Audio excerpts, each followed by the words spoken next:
सीधा रुख करेंगे लोकसभा का, जहां शोर शराबे के बीच अब वक्फ संशोधन बिल पेश कर दिया गया। 35. That is the list 2 of the 7th schedule. Parliament has no power to legislate law in respect of that.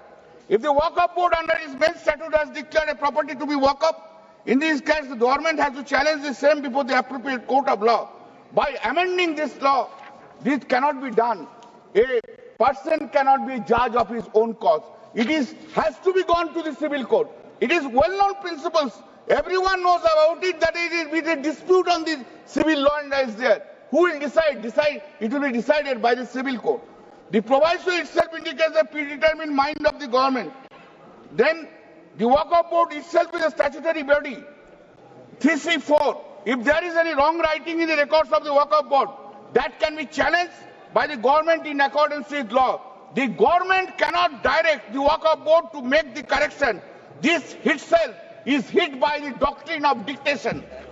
Madam, apart from the survey, there are currently the Honorable Supreme Court time and again reiterated. Survey records, they are mostly relying. Madam, the Honorable Supreme Court time and again reiterated that revenue records are not documents of title and they do not vest the right of ownership as a property to the individual named in the land record. Reference are so many references is there. This is an elementary thing. Any law student also know this branch of law. Unfortunately, this has not been taken care of by the central government. Clause 5E, the proposed amendment amounts to create subclause amongst the Muslims for the purpose of giving birth to give this dispute. Clause 9 of the proposed bill. Provision to clause 9 is totally unacceptable and it provides 2 members appointed under this subsection shall be non-Muslim. The exclusion of Muslim community persons from holding the post of 2 members in the Waqf Board is hit by Article 14 of the Constitution of India, which provides equal opportunity to everyone. In the case of Hindu temples, the non-inclusion of Hindus cannot be imagined. We can't imagine. For example, under Section 6, subsection 2(1) of Uttar Pradesh Kashi Vishwanath Temple Act, it has been specifically mentioned that there are 3 eminent Hindu scholars well versed in the Hindu. A line has been set, a point has been taken to see these are the state law, but it is a central law. Law means within the ambit of Article 246 of the Constitution of India. Law doesn't mean beyond that 246. If a law is within the Article 246 of India, there cannot be discrimination between a state law and central law. This is kind of unthinkable stand has been taken. I cannot think about this. After long 44 years practice, I can't think. No, it's a state law. It cannot be compared with the central law. What is that? Law is having its own force. Read Article 13 of the Constitution of India also. What is law? Madam, Clause 11 of the proposed bill seeking amendment of Section 14. That is, amendment of original act suffers from same illegalities. Clause 14 of the proposed bill, whereby Section 20A of the original act, that is, removal of the chairperson by vote of no confidence, has been deleted. Such deletion is also improper, illegal, because if the chairperson does not enjoy the confidence of the other members, how can he sit there? It's a question of democracy. If the chairperson does not enjoy, madam, can you sit there if you don't enjoy the majority's confidence? If you cannot enjoy the majority's confidence, you have to leave. That is the democratic setup in our country. Madam, amendment of Section 36, subsection 3 is effectively taking away the power of the Waqf Board. Regarding receiving of registration of Waqf, and such amendment has been empowered the central government in an indirect manner to control everything. All powers have been taken. Why you are not making it the Honorable Minister? The Minister of Minorities will decide everything. He will be the supreme. Nothing is required. Finished. You can do it. Clause 20 of the bill amending of Section 40 of the original act. If Section 40 is deleted, madam, the Waqf Board power itself will be teethless doll. If Section 40 is amended and Section 40 is taken away, the Waqf Board will be a teethless doll only. The If section 40, then there is no necessity to keep the work board itself. Do not keep it. Keep the power with the minister of the central government. Minister will decide what is the necessity of the work board. Everything will be done by him. Because the power to regulate a statutory work board. This is complete. Madam, I will take some time, please. Complete reason I am reading very fast. I am going very fast. Work board. The proposed amendment bill under clause 21 seeking amendment of section 46 of the original act once again empowers the central government to make regulations with respect to so and so. Therefore, state power has been taken away. Does it not violate the federal structure of this country? Every power of the state government has been taken away. Only central will do it. That cannot be. It violates the fundamental character of the Constitution. Clause 22, Amendment Section 47 of the Act. The proposed amendment empowers Central to call for the audit of any work board by the CAG. How the CAG can make an audit? CAG can make an audit in a case of consolidated fund. CAG can make an audit in a consolidated fund under the Constitution. How CAG can make an audit beyond the consolidated fund? This is absolutely illegal and improper. Madam, Section 50, under the existing provision of the work board, then comes Section 83. By the proposed amendment, the members of the tribunal have been reduced to 2 and 1 person having knowledge of Muslim law. This has been done, it has been amended.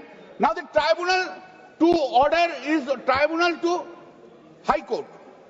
Tribunal to High Court under appeal. Now it is a statutory appeal. There is no provision for condonation of delay if there is any delay is done. If a direct is a statutory appeal, you have not given any power to grant any interim relief to the persons. How can be an adequate remedy? Earlier it was there, one could have gone on Article 226 of the Constitution for a judicial review. And High Court is having the power to condone delay and also to pass an interim order. This power you have also taken away. Therefore, this provision is not an adequate remedy so far as the work of property is concerned. Madam, please. Madam, the High Court has not given any power. Madam, 107 and 108. I am going very fast. I am getting very fast. I am not taking even the water even. The proposed amendment has an effect on the decision to replace the survey commissioner. Then the under clause proposed section 107 of the act is deleted and thereby non-applicability of the limitation act. That is divorce. How the limitation act will be applied? If the limitation act will apply, so many disputes will come. This is the intention of the government. Open, sab khulo abhi khul do rasta. India में चला लगा दो, हिंदू मुस्लिम लगा दो, यही तो intention है उन लोग का. क्या होगा? This is not correct. This is completely bad. The proposed work proposes significant.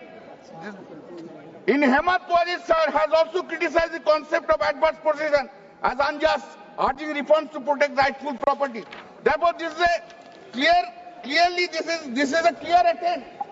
This is a clear attempt on the part of the bill to curtail the right of the Muslims in our country. ये ठीक नहीं है. Madam, Hindu या मुस्लिम का हसद मत छड़िए. अपनी कुर्सी के लिए जज्बात को मत छड़िए एक जंग मिलजुल कर गरीबी के खिलाफ. दोस्त मेरे मजामी लगमत में मत छड़िए. मैडम, हम अपनी जान का दुश्मन के अपना जान कहते हैं. मोहम्मद का इस मिट्टी को हिंदुस्तान कहता है. अब तो मजहब अब कोई ऐसा भी चलाया जाए जिसमें इंसान को इंसान बनाया है. Thank you madam. माननीय सदस्य श्री ए राजा जी.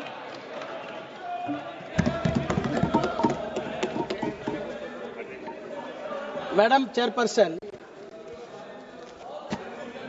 thank you for the opportunity given to me to express my views on behalf of the DMK party.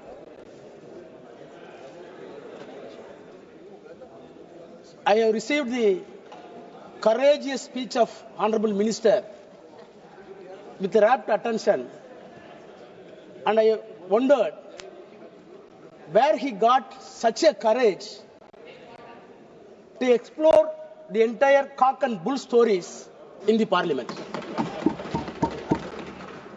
Sir, Madam, I dare to say the Honorable Minister, please go through your speeches tomorrow by text.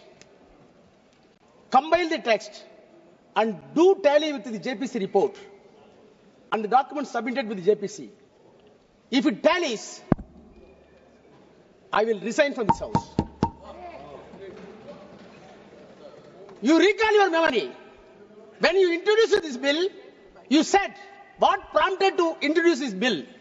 One of the classical examples that has been given by you, the reason for this bill to be piloted, when you introduced, in Tamil Nadu, in Tiruchirappalli district, entire village, running thousands of acres, were described as work property.